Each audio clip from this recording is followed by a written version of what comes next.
And we are live. Hello, Angelika. Hello, Steven. It worked. It worked. We are live. And first of all, I'd like to say welcome to the show. And the topic of today's show is idioms and tongue twisters. Well, we're in a new season, aren't we, Angelika? Season 4. Yes. Would you like to explain? Exactly. Well, we season 3 was an A to Z of German towns, cities, places, which we finished with the letter Z, or Z as the Americans call it.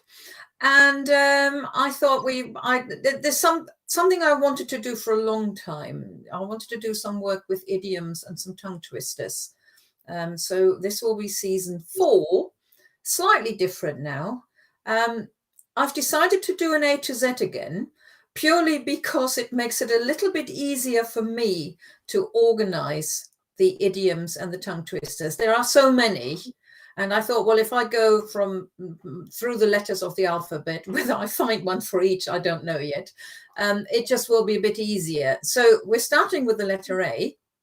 And what that means is that the couple of idioms I've chosen all have a key word beginning with the letter A. So and then that's basically my choice. And we'll finish off with a tongue twister. And this time, actually, the other thing is, there isn't that much of translation as such to do, because as you well know, idioms are really difficult to translate. If you translate them literally, then they don't make any sense. So that's the one bit. And the tongue twisters was starting off the other way around. I'm giving you the English sentence just for fun, really, because that doesn't really make any sense either. But it just gives you a rough idea what you're actually saying when you're practicing the tongue twister. Now, the first difference that you're going to notice is because we're not doing an A to Z of visiting German towns and cities, I don't know which background to choose. So yes. I can't have a background photo of the place we are because we're not in a place. So, okay, and we say hello. Right, okay, and I knew this would be better. We have hello from Chris. Chris, hello in Belgium. Hello, Chris. And for the first time ever, we have an hello from the Ask Angelika group on Facebook. Ah, right, okay. Because we are live in the group. If you want us to show your name and picture, in the text up above this video is a link. Click that link once. Once you've done that, we'll see your name. But thank you for watching in the Ask Angelika group. And just before we get started, if I could spell, no, I can't. I'm just going to put a link in. You can also watch us live on the website. I've just had a voice in my ear which says that we're actually live on the website as well. So if you want to watch on the website, you can do so. It's in glorious Technicolor there. It's 1080p. So, shall we begin? Go on. Let's go for it. Okay. So, phrase 1, and what happens here is I read the sentence in German as Angelika has written it down, and I then attempt to translate it. Now, normally this would be a straightforward exercise.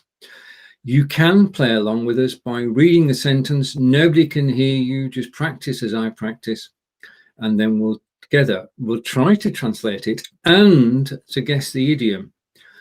So here goes. Ich habe eine Attentat auf dich vor. Ich habe ein Attentat auf dich vor. Okay. Any help? Any thoughts, anyone? Well, I have a like I said, you cannot, idioms cannot be translated literally. If I give you one hint, that doesn't help at all. Attentat actually means it's an assassination. But I can assure you, I'm not intending to assassinate you. Good, I'm glad about that. I have an assassination. I have to assassinate you. Well, an assassin on you, for you, or anything like this. And of course, that doesn't make any sense whatsoever. No, it doesn't. I'm being rescued here while I'm thinking by John. Well, John? yeah, John is not completely wrong, but it is actually, it is a bit like an attack. Okay. So yeah, it's not bad. I have an attack. I'm going to attack you. That's getting pretty close. Shall we say what it means? I think we should. So just a reminder. Ich habe ein Attentat auf dich vor. Bedeutet.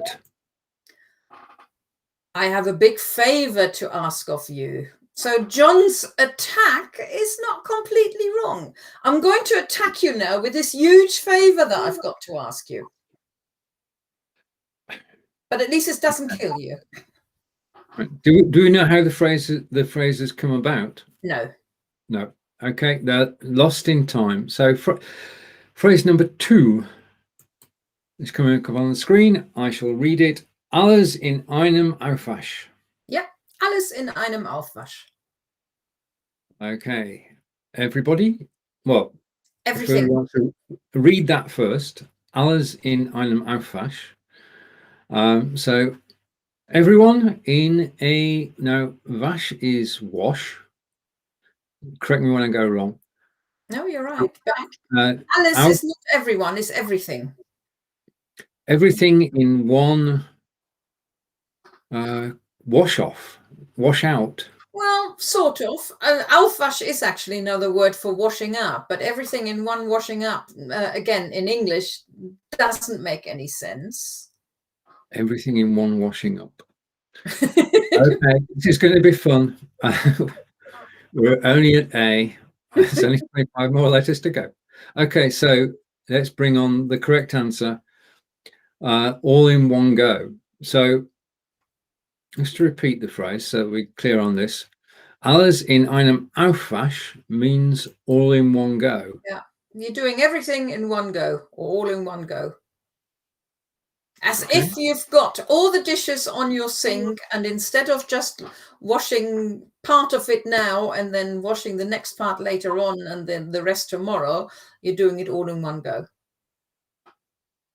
Got it. Okay, so phrase 3. This is the beauty of idioms.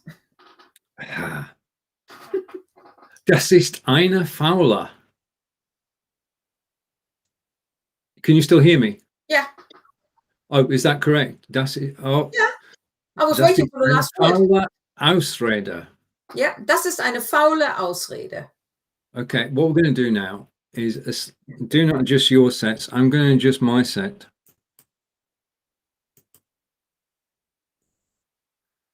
And there we have it. That's better, isn't it? Oh, we might get the rest of the other sentences then. Yeah. Okay. Cool. Nice. So I read it properly this time. Das ist eine faule Ausrede. Mhm. Yeah, das ist eine faule Ausrede. Okay, so if you've read that in German, we just need a quick English translation, please. Not literal, though, because these are idioms. Looking forward to the tongue twister. That is eine faule Ausrede. That is a Ausrede, Rede. No. Ausrede is an excuse. That's a bad excuse. Not a bad one. Faul means lazy, and we actually have a similar one. We don't say it's a lazy excuse. We'll say that's a lame excuse. Lame excuse. So, das ist eine faule Ausrede translates as, oh, wait a minute. John's back again before we do it. Poor excuse. Well done, John. Okay, we've got to, again, allow for the 20-second delay. Put John's on for a moment while I'm thinking, but I'll take John off screen and das ist eine faule Ausrede translates as That's a lame excuse. So well played, Angelika, and well played, John. Phrase 4. Du nimmst mich auf den Arm. Du nimmst mich auf den Arm. Okay, you nipped me on my arm. No, nehmen is to take. You took me on my arm. You take me on my arm. Now, in English, we have an idiom that doesn't involve the arm, though. The equivalent, the English equivalent doesn't involve arm, but it does involve another body part. I just got it. I haven't read it. I've got it. You're pulling my leg. Exactly. Aren't you? I'm not. That is the right translation. So the correct translation of phrase 4 is you are pulling my leg. The Yeah. German equivalent is du nimmst mich auf den Arm. Yeah. Okay, that translates to that. Okay. And this actually shows quite nicely. I mean, you're pulling my leg. Yeah. You're playing tricks on me. Why are we saying you're pulling my leg? I don't know. I don't know. Yeah. So in English, it's the leg. In German, it's the arm. I have got no idea why we're using either of them. But both mean the same thing. Okay. Phrase 5. Hat ein blaues Auge. Yeah. Could have been sie as well, but it's often an hat ein blaues Auge. He has a blue eye. Blue eye. But it's an idiom. I mean, it's an idiom, so the meaning is not he has a blue eye. The English idiom is just using a different color. He has a black eye. Yeah. And actually, if you look at somebody with a black eye, it isn't completely black. It isn't completely blue either. So I guess it's just some people seeing more blue in the coloring of the eye or around the eye, and the others are seeing the black, and that's how it developed, I guess. Yeah. We've got the phrase black and blue, haven't we? So the two colours are involved. You're right, yeah. And over to John. And John, if I can get it right, John is saying, I remember my schoolboy German, I left school 49 years ago. There we are. See, we're bringing back, Ask Angelika brings back memories, as long as they're good ones. I'm saying nothing. I'm just saying this Toy Wilcox was 63 yesterday. What a wonderful age to be, Angelika. Okay, phrase 5 we've done, and the translation is he's got a black eye. So phrase 6, and we have 8 phrases in total this week, the last one of which you'll be glad to hear is a tongue twister. Phrase 5. Klappe zu, Affe tot. Yeah, and you said that really nice and powerful. Klappe zu, Affe tot. That's because of the exclamation mark. It's obviously an exclamation. Tot is one of two things. I'm going to show myself up here. It's either soon or dead. Dead. Right, okay, dead. No, John, we need your schoolboy German again. You wouldn't have learned that at school. Would we not? No. You ain't been to one of our schools. Okay. Right, okay. So I've got to, no, I can't take this one at all. I can't understand it. Right, well, the key word, because we've got the letter A, is Affe. And Affe is actually a monkey. And Klappe is a hatch or a lid. Doesn't help, does it?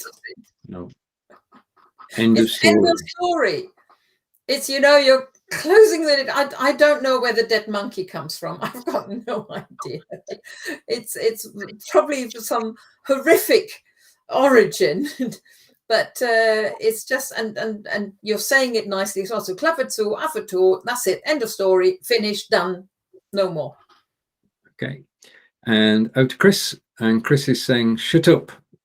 Well, close. I would have gone down that route as well, Chris. That is because Klappe can also, halt die Klappe could mean shut your gob. Oh, right. Okay. We're learning stuff here, John. That's slightly different bit then. And again, that would have been something John wouldn't have learned at school. Not from the teacher anyway. Now, I said there were 8 phrases. There are in fact only 7. So this is the tongue twister. Now, because it's a tongue twister, we're going to do the English version first and then switch over to the German version. And I'm going to attempt to read the German version. I think, to be fair, you should try and read it too. And then Angelika will pronounce it word perfectly. Let's try it. Okay, so translation 7 for the phrase is, Mr. von Hagen, may I dare ask you what color you wore when you were sick to your stomach in the city of Copenhagen? And it just shows how stupid tongue twister sentences are. Because the idea is to make it difficult to say, and just so that you actually know what you will be saying in a minute, I thought I put the translation in there as well. The tongue twister has got lots of A's, so lots of R sounds in it. Hence, we're doing it today. Well, the English version is not as well. It's not like round the ragged rock, the well, I'll stop now. No, but if you did any of those, if you translated any of those into German, you would end up with another weird sentence that wouldn't make any sense. Okay, John's rescuing him before I have to read the tongue twister. Is this a comedy program? Oh yes, we're having great fun doing this. Yeah, so it's bringing together German humor and English humor. Right. Okay. Right. And a lot of these. Are you ready for this? Take a deep breath. Okay, and we'll do this together. Herr von Hagen, darf ich's wagen, Sie zu fragen, welchen Kragen Sie getragen, als Sie lagen, krank am Magen in der Stadt zu Kopenhagen? That was a really good attempt. Okay, thank you. Really good. And you could really hear all the R sounds in there, can't you? Oh, yeah, yeah. Ja. Herr von Hagen, darf ich's wagen, Sie zu fragen, welchen Kragen Sie getragen, als Sie lagen, krank am Magen, in der Stadt zu Kopenhagen. So you read it quicker than I did. Okay, how do you do at home? Okay, now. John's disappeared. That was too much. Or is he still there? No, he's probably still there. No, he's still here. He's still here. He's relaxing, hopefully. Right, okay, so I'm going to rewind, and now we're going to go through the sentences again. I will read the English, Angelika will read the German, and Angelika can say the tongue twister again. Okay. So, phrase 1. Ich habe ein Attentat auf dich vor.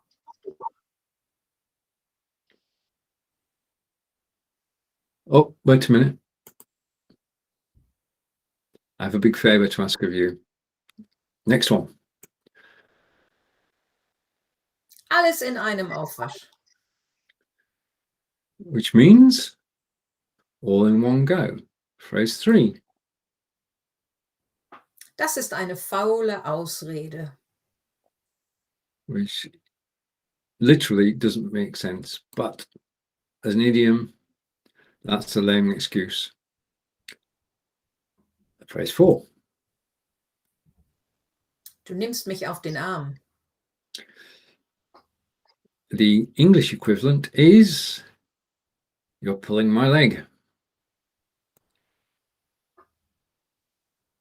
Phrase 5. Hat ein blaues Auge. Which he's got a black eye. Phrase 6. As is the end of the idioms, Klappe zu, Affe tot. And that is the end of the idioms and the end of that story. So on to the last one, and I'm going to read the English version, which makes little sense, but some sense. Mr. Van Hagen, may I ask you what color you wore when you were sick to your stomach in the city of Copenhagen? And here is the tongue twister read in German by Angelika. Which doesn't make that much more sense in German either. It is really just to practice the sounds. Herr von Hagen, darf ich's wagen, Sie zu fragen, welchen Kragen Sie getragen, als Sie lagen krank am Magen in der Stadt zu Kopenhagen?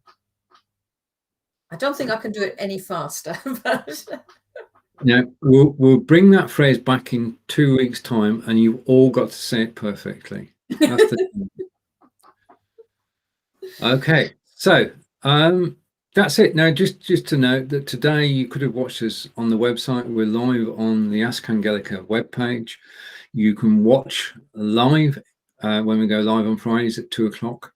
You can watch any of the replays of season 3, and there are 26 of them because we went from A to Z or A to Z throughout Germany. And you also the place where you can actually watch replays of this broadcast.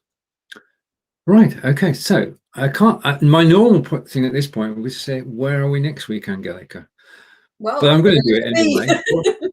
anyway. What's the topic next week, Angelika? It will be the letter B. So you will have a couple of idioms where there are some keywords with a word or with the letter B in it. And I think I've already found a tongue twister with lots of B's in there. Not B's, but letter B's. Okay. So we will be back in 2 weeks. Yeah, which is I'll check, the 4th of June. Okay. So we'll be back in June. Have a wonderful weekend. Take it easy. I'm saying that to one particular person.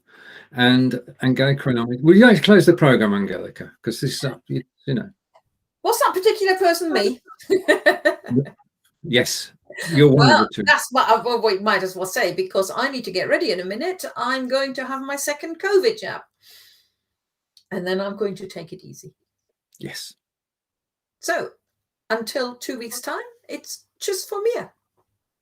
Und tschüss von mir. Bis später. Auf Wiedersehen. And I'm going to click the button now. And